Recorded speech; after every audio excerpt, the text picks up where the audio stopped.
Hey, this is Professor Game, where we interview successful practitioners of games, gamification, and game thinking who bring us the best of their experiences to get ideas, insights, and inspiration that help us in the process of getting our students to learn what we teach. And I am Rob Alvarez. I'm the founder of Professor Game and professor of gamification and games-based solutions at IE Business School, EFMD, EBS University, and many other places around the world. And if this content is for you, then please go ahead and subscribe to our email list for free at professorgame.com/subscribe. Hey, engagers, and welcome back to another episode of the Professor Game podcast. And we are with Michael today. But Michael, before we start, we need to know, are you prepared with the engagers to engage? I'm always ready to engage, yes. Let's do it, because we have Michael Lowe, who is a classroom educator with an MA in secondary education and over 20 years in the classroom. Recently, he started running Luck of Legends and developing educational role-playing games for small groups and classrooms.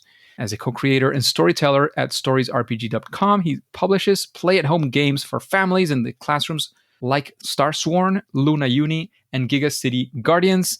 And he's a co-host of the Stories RPG podcast, which helps people of all ages leverage the power of role-playing to foster trust, creativity, build literacy, and deepen academic engagement. His classroom role-playing game for mastering writing, Luna Uni, is currently being playtested in a number of classrooms and led to huge gains in writing scores in 2 fifth grade classes last spring. So, Michael, bunch of interesting stuff going on in your world. Is there anything that we're missing? I think you've covered it. You can find me at luckoflegends.com and also storiesrpg.com. And may I just give you kudos?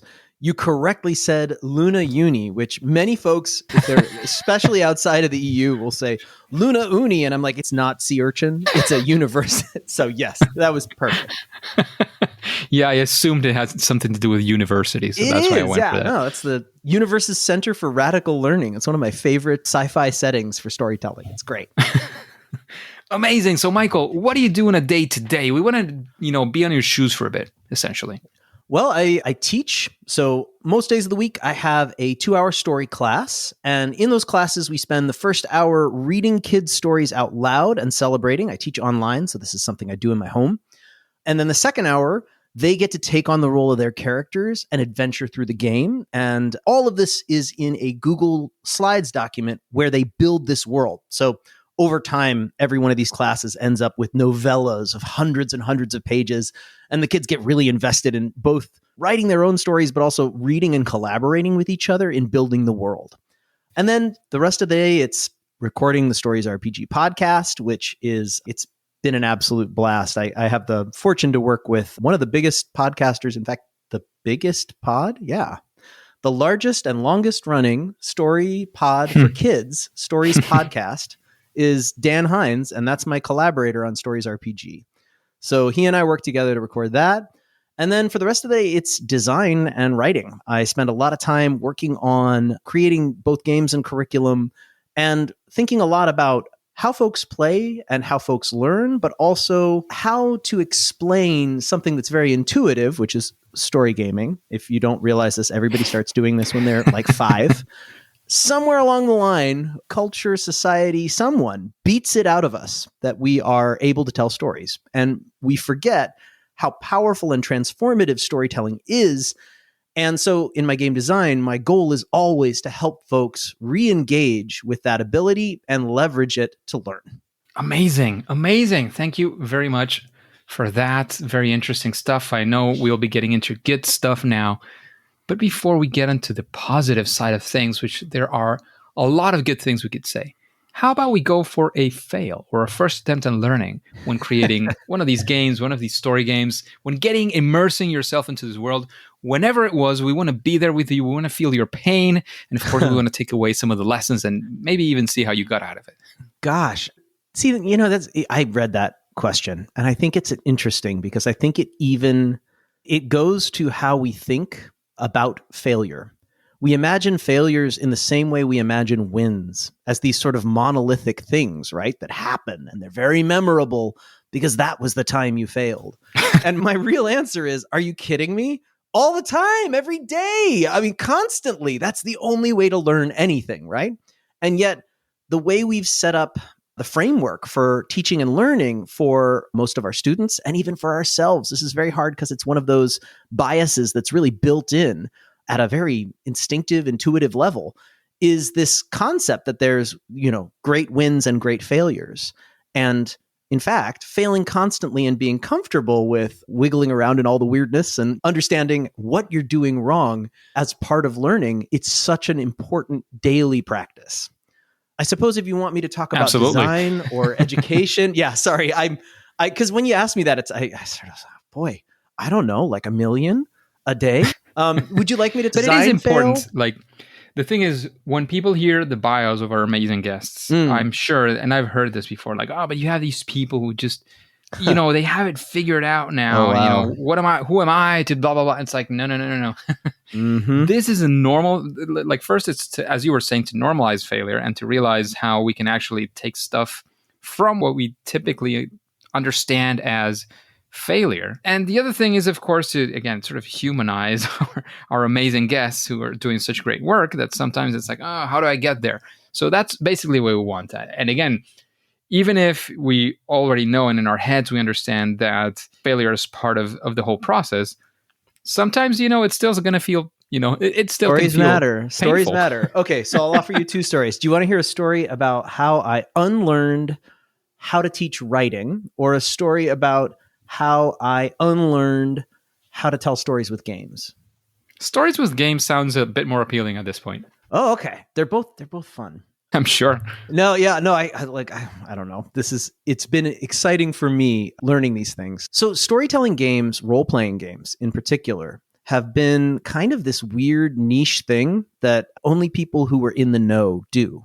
And that's changed a little bit recently. Dungeons and Dragons released a movie. It's kind of in pop culture now. And there have been some shows, Critical Role and Dimension 20, all these things that have publicized it. But I started playing role-playing games probably when I was like 11 because a friend got me into it. And I started making games really shortly after that for anybody who would sit still, because I realized I could do that. I could just make games. And I got very excited about this.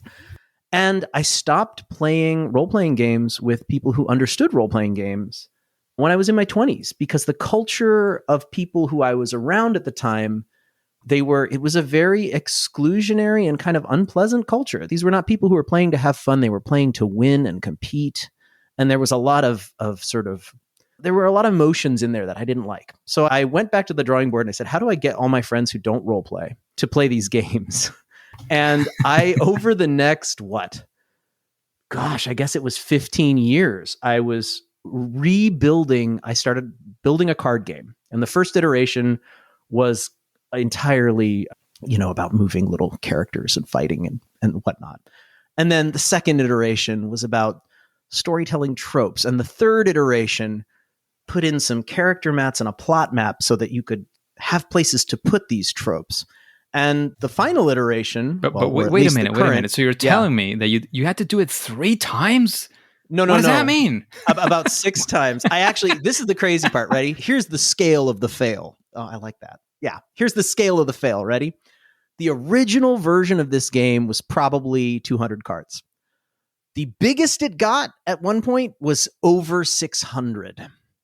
And Damn. I've now got it down to about 308 specific story-related tropes. Because tropes, for those of you who are listening who don't immediately cue into the word, I think of them like story Legos. Because the thing that was crazy to me is that human beings, especially now, we are the most story-saturated people in the history of the world. We're absolutely inundated. We swim in it. We're like fish who don't know water. We're like, what's a trope? And you're like, everywhere around you. So we all have these immediate understandings of how stories are built because of media, right? So if somebody walks into a bar through a pair of swinging doors, the music's going to stop and people are going to look at them. And if the bar has a plate glass window, there's going to be a bar brawl and somebody's going to go flying through it. And if there's a chase scene, somebody's cart's going to get in the way. These are things we know intuitively. If we see the cues on a screen, we know what's happening. So the goal of this game is to help people play with stories in the same way that folks play with Legos. So these are story Legos. That's how I think of tropes. So the goal was, how do I make the story Legos visual and physical in a way that lets people pick up the parts of stories and intuitively start telling stories because they know what happens next and they know what they would like to have happen next.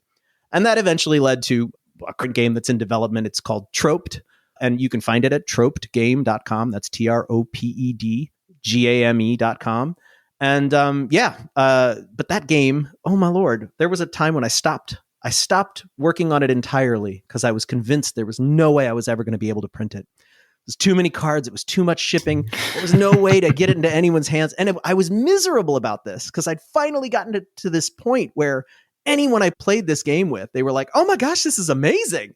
And people who never told stories were like, that was really fun. I want to play again. When are you going to release this? And the answer was, I don't know if I can. It costs too much. And then recently, I fortuitously was chatting with a colleague and they said, that's a cool idea. Have you ever printed that? And I said, nah, it's too much money. And they said, hold on. And they connected me with a printer and supplier who actually could get the price range down to where I could print it. And I was like, oh, okay. So, that's a story of decades worth of fail. And I'm super excited that it might not fail in the future. So there's a game design one for you. But what would you have done maybe differently, or how did you manage to finally escape what we would know as a failure? I think the key was that first iteration, I was really constrained by ideas of what a role-playing game was. If you look at Dungeons and Dragons, which is the role-playing game that most people understand as being what a role-playing game is, it's not actually a story game. It's a war game with a little bit of story on top, a little bit like icing. And what's interesting to me about when people fall in love with Dungeons and Dragons is that what they really fall in love with isn't the war game. They fall in love with this story, this tiny, thin little layer. There's almost no design invested in it. And that's where they end up creating these lovely, beautiful, giant stories, but only if they first get over the hurdle of learning this incredibly complex, often restrictive, often, just to be honest, boring war game. And, my first iteration of this game was definitely, okay, you can move here and you can do this much damage. Why does anybody need to do damage? Nobody needs to do damage. I don't need to know how far you can move. I don't need to know bullet weight ratios. I need to know what would make this story fun for everyone at the table. What's going to get everyone laughing?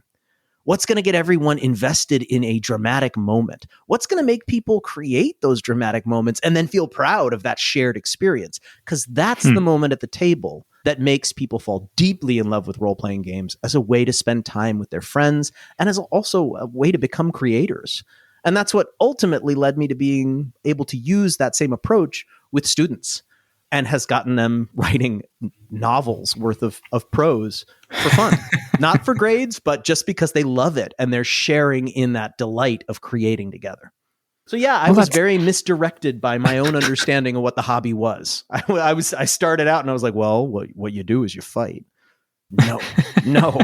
What matters is you telling stories. How do you get around that? How do you get these things out of the way? How do you create a system that helps people actually play with story as opposed to gets them to focus on how to win a combat and then assumes that they might tell story along the way? So there you go. Amazing. Interesting stuff. And it has a lot to do definitely with the things when we're making designs and realizing that the end result is not a design for ourselves. It's for somebody else. Absolutely. I quoted recently, I just did it as well. I quoted, I think it was Jonathan Peters or Monica Cornetti when they talk about self-hugging. they say, well, you designed for yourself. And that's what we call self-hugging. Yeah. Why would you do that, right? Because you don't know better, essentially, or you don't realize. And this happens all the time. And it's something to watch out for as often as we can. And it has to do with many of the preconceptions that we have about things in the world. Mm-hmm. And this goes beyond game design, gamification design. This has to do when we create something. It's usually it has a lot of, it's a good thing oftentimes, but too much of it can be a bad thing. When you design for yourself, you put your own prints and all of that, and that's great, but you're not thinking of other people usually. So a lot of lessons there, I think. Yeah. Having your intentions clear when you're creating and knowing what your end goals are and who your user is absolutely critical. It Totally. reminds me of something I used to tell master's students who worked with me on their master's degrees as co-teachers. And I would often ask them out the gate, I'd say, why do you want to do this? And they'd look at me kind of surprised and say, be warned, there's only two right answers. And, that often would give a little bit of shock. And I said, don't worry, but I'm kidding, but I'm not really. And the two answers I would take were, I really think kids are cool. Like, I want to work with kids this age. They're cool. They keep me refreshed. They keep me energized. I like hanging out with them. They don't drive me crazy. And the second answer was, I like who I am when I teach. The people who said, I like this content, I really love English, and I really love writing, find another job. Because your job is not to love the content. If you are writing and creating curriculum for the things you love, you will love them. But if you're not paying attention to your users, to your players, to the people who are in this game of school, which is so often not designed for them, you're going to do them a disservice. And you're going to ultimately not only fail them, but feel a failure yourself as an instructor. So find a job in which you can write for yourself and explore, you can do research. There are other avenues, but don't take this one, because this one's about other people. Good advice, I would say. At least thinking about it in a different way. You could definitely say, understanding that it's not about you. It's not about what you like. It's about getting other people maybe to like it, or at least to understand it. Yeah. I mean, you can start with understanding.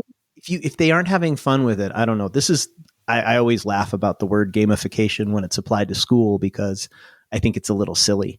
School's already a game. There are points, there's winners and losers, there are referees. The thing is, it's a kind of terribly designed one. So when we talk about gamification, what we're really discussing is, can we redesign this game to make it actually fun to play? And something that is about players, not about meeting all these outside expectations. And I think if you really are committed to students learning, then you have to be committed to figuring out how to make the game fun to play. Because I don't know, I have a favorite definition of fun, and I always want to cite this book, and I always forget the title.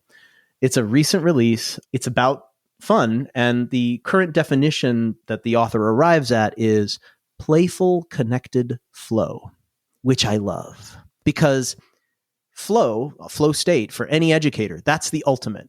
Someone's mastered something when they can get into a flow state. If you're writing and you can get into a zone where the words are pouring out of you and you're not having to think about what happens next, it's just happening and it's coming through you.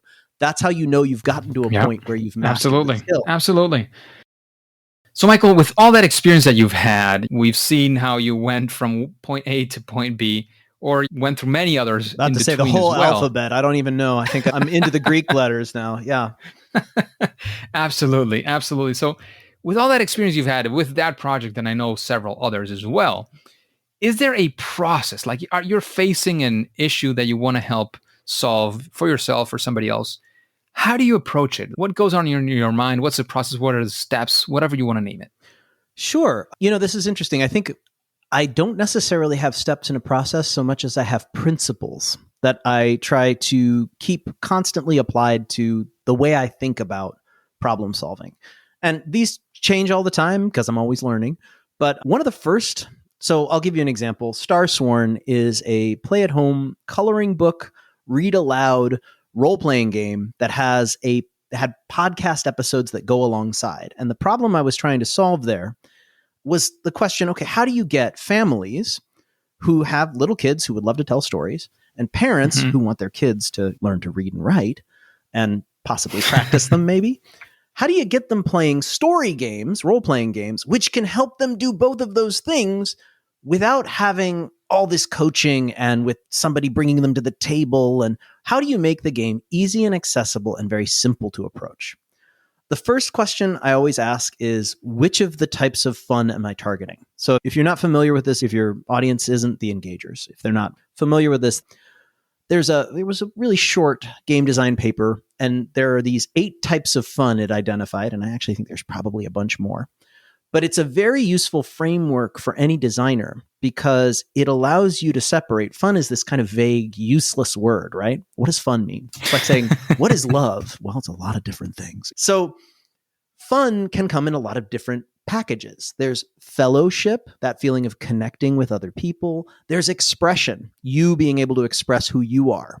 There's narrative, where you get immersed in a story. There's discovery, where you're surprised or there's a twist or a turn. There's challenge, where you're facing a challenge and you have to struggle to get over it. So in making Starsworn, I was like, okay, well, what am I looking at? I want them to be able to have narrative, discovery, expression, and fellowship. And I want to make the challenge really low. I want to make this very easy. So I started with a very simple combination of two different formats that were familiar to my audience. One is sort of choose your own adventure books, right? You read a little bit and then you choose which page you turn to. And the other one is coloring books. My artist worked with me, Rob Hebert of nerdypapergames.com. He's amazing, to do black and white illustrations that could be blown up and be really amazing coloring book. The way the game worked would be you would read something aloud to everyone at the table. And so the first segment would be a read aloud that would tell you, welcome to this world of Starsworn. You could be anybody you can imagine. Here's your character sheet. It has a bunch of sentences on it. Finish the sentences to describe who your character is and draw a picture of them.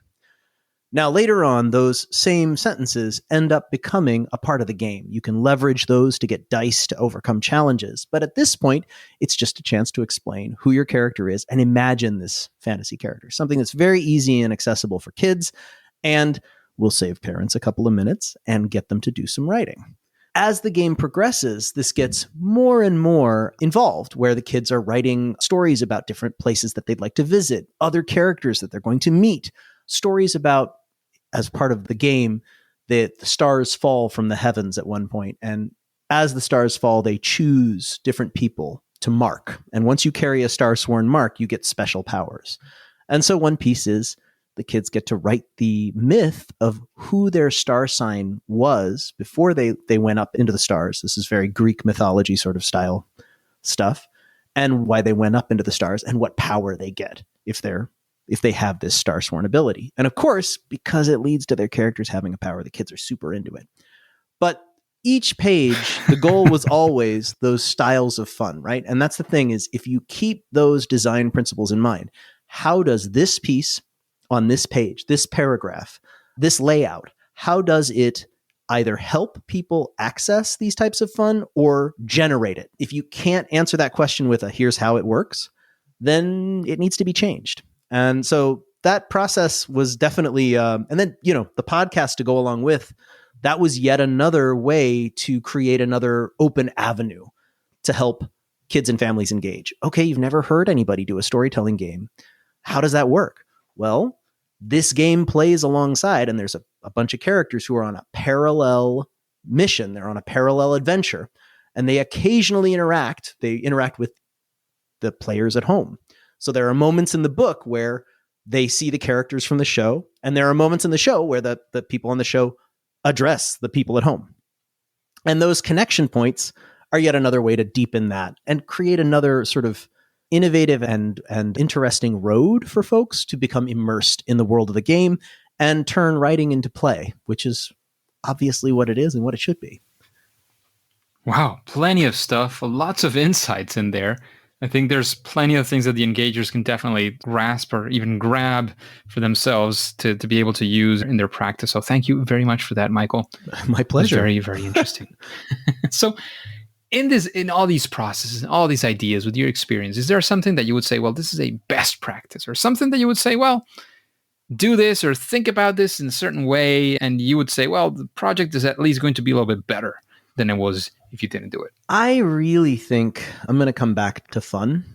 As a teacher, and I now teach online, I run these story games for kids, I do the podcast, and I create these games. I think one trap that I see a lot of people falling into in design is they forget that everything they design should be fun. I'm going to say that again. Everything you design should be fun. If it's an experience for someone, make it fun, or people won't want to do it. I think there is a problem that I don't know where or when this happened, this concept that work isn't fun, and that fun is unserious. It's unserious, and fun is not only unserious, it's counterproductive. It's somehow opposed to learning and productivity. Whereas I think all of us in our lived experiences have so many pieces of evidence, such a massive amount of evidence proving that, in fact, we do our best work when we're having fun. We have our most memorable moments. We learn the most when we're having fun. Fun and play are primary to learning. Sometimes when I speak, I've spoken at South by Southwest and I've spoken at Gen Con. So this is a good example of two different types of audience. South by Southwest is full of educators and people who are into innovation and teachers. Gen Con is full of gamers and people in the game industry who are into tabletop gaming. And you have a very different conversation with each of them. Gamers don't need to be told that fun is important, but teachers do. And it's a shame because teachers know it, but they feel guilty saying it out loud. So you'll say, yeah, fun is not opposed to learning. In fact, inevitably somebody will raise their hand and I'll say, yeah. And I'll say, well, how do you make sure that they're learning while they're having fun? And I will look at them and I'll say, if they are not having fun, they can't learn. So I'm not worried about whether they're going to learn first. First, I'm worried about whether they can have fun. Second, I'm worried about how I'm going to make sure that they learn. Until I achieve that first goal, the second is utterly irrelevant. Fun is the way people connect. It's the way they play. It's the way they feel excited about something. And I don't know, I have a million examples of this, but if you don't have fun, you're not going to be productive. So put fun primary in whatever you design. Make sure anybody who is experiencing something that you are responsible for leading or creating is excited to be there, happy to be there, enthused to be there, connecting with other people, because that will make them learn and produce. Or at least produce more than they would otherwise, right? I mean, whatever they produce will be less effective, less exciting, and something they're less proud of. Totally. So thank you for that best practice as well. I think it is very important to keep that in mind, even though we also had a discussion on how it's hard to grasp something like fun. So keep an eye out for both things, both, actually trying to get people to have fun, but also keeping in mind that fun is a vague, open word that can have many different interpretations and ways of happening. Yeah. There's no one way of having fun. And that's why I think it's so don't key. Do self-hugging. Yeah, no. I think that's why it's so key to understand what the types of fun are. Because if you don't have that language, expression, narrative, discovery, fellowship, if you don't have those specific targets, it's very hard to aim in your design. So knowing what types of fun you're targeting and what kind of experience your players to have, absolutely crucial to making sure that they can have it. Totally. Absolutely. So thank you again for that, Michael. Now that I know you've heard a few episodes as well. I know you're slightly more familiar at this point with the podcast. You've heard the questions too. I'd like to ask you a question about future guests. And I know you have a podcast as well, so maybe it comes from your podcast. Maybe it comes from somebody you would want to have on your podcast. So many people haven't had it already. I don't know. It's up to you. Whatever you want to go for. I have a favorite. Who would be a future guest? Okay, so for Professor Game? One of my favorites, Steph Campbell. They run ttrpgkids.com. They won a pretty prestigious Silver Emmy Award last year for best online content. They are a curator and a creator of educational game content and also game content that's therapeutic for all ages. And they do a lovely job of it. And they are also, interestingly enough, an engineering professor and deeply invested in game design and the question of how story can teach. I think they're amazing. Another person you might want to talk to, Cesar Capacla, who is a Brazilian designer who makes some of the most innovative and emotionally engaging game mechanics I've ever seen for tabletop play. There's so many folks I could mention, but those two leap out as spectacular folks who I think you would find deeply, deeply, deeply fun to talk to. Amazing. Good stuff. Sounds pretty interesting. And on that same line of recommendation, and given that you're into storytelling and into loving English, that's right. Oh no! Is there a book that you would recommend the audience? Oh gosh, and why? Of course. Yeah, it's funny. I felt like compelled, like I needed to give you a nonfiction answer, and actually, I'm going to give you a fiction answer. I think anything by Walter Moyers, Moers. He's very not well known outside of, I think he's very sort of strange. I've heard him described as Shel Silverstein plus Tolkien plus Douglas Adams from The Hitchhiker's Guide to the Galaxy. He writes these beautifully illustrated books. I highly recommend City of Dreaming Books. Another one's called Rumo. I think what I love about him is he is playful in his story writing. He invites the reader to feel playful about story, and you can feel the joy and energy. I often think his stories are a bit like those nesting dolls, where you open one story and there's another story inside, and you open that one and there's another story inside, and you get The lost in name I these. know them by is inappropriate these days. I know them as Russian dolls. Yeah, I think of them as nesting dolls. But yes, but yeah, it's just absolutely lovely. It's a lovely example of how play can infect, and the idea of fun can sort of invigorate everything you can do. And I find his stories often engage me in play. So, highly recommend City of Dreaming books, or Rumo is another great one. Amazing, amazing. Thank you for that one as well. And in this world of doing stuff with games, essentially, what would you say is your superpower? That thing that you do at least better than most other people? In terms of design, what's my superpower? I can tell you what my teaching superpowers are easy. My design superpower has to be accessibility. I've spent so long thinking about how students see everything that I do in the classroom, from, if I put a handout in front of them, to how do I hand them an article? Do I need to increase the type font? Do I need to go through and create annotation for each of these articles? So as a designer, I'm constantly thinking about how can I make this absolutely effortless, so that when you pick this up, you don't have to think. You just start reading and all of a sudden the game is happening. And so I think that approach, zero doors closed, zero expectation. I often think of it as in video game design, the tutorial level is fun. If your tutorial level's boring, you'll never make it to the main game. So video games know this, and I apply that to both classroom design and game design. I want to make sure that whatever we're doing, it's fun, even to learn the very most basic things. And easy. Amazing. Easy stuff. Yeah. Easy Doing and fun. easy stuff. Easy and fun. Easy and fun. If you're not doing easy and fun, boy, you're asking a lot from your audience. A lot of audience, I always say, it's funny. Students are sort of like people who have gone to a show, but they never bought a ticket and somebody made them go. If you buy a ticket to a show, you're going to have a good time. Even if you're not, even if the show's not your favorite, you're still going to have a good time because you paid for this. You knew what you were getting and you want to have a good time. Poor students, man, they're required to be there. So the onus is on you to make it worth the price of admission and not to make it painful. So yeah, I think making sure everything's easy and fun is critical. Amazing. And now we get to the difficult questions, or the question, actually. Okay. What would you say is your favorite game? I think that's like asking for your favorite piece of music or your favorite book. Depends on my mood. Like, we all want different things. One of the types of fun is submission. And it sounds a little weird, but it means that feeling of falling into a familiar practice that's almost like meditation. It's sort of mindless. So, the game I play to be mindless is a tiny roguelike game on my mobile called Pathos, which is based off of NetHack. And it's utterly mindless for me. It's what I play to wind down.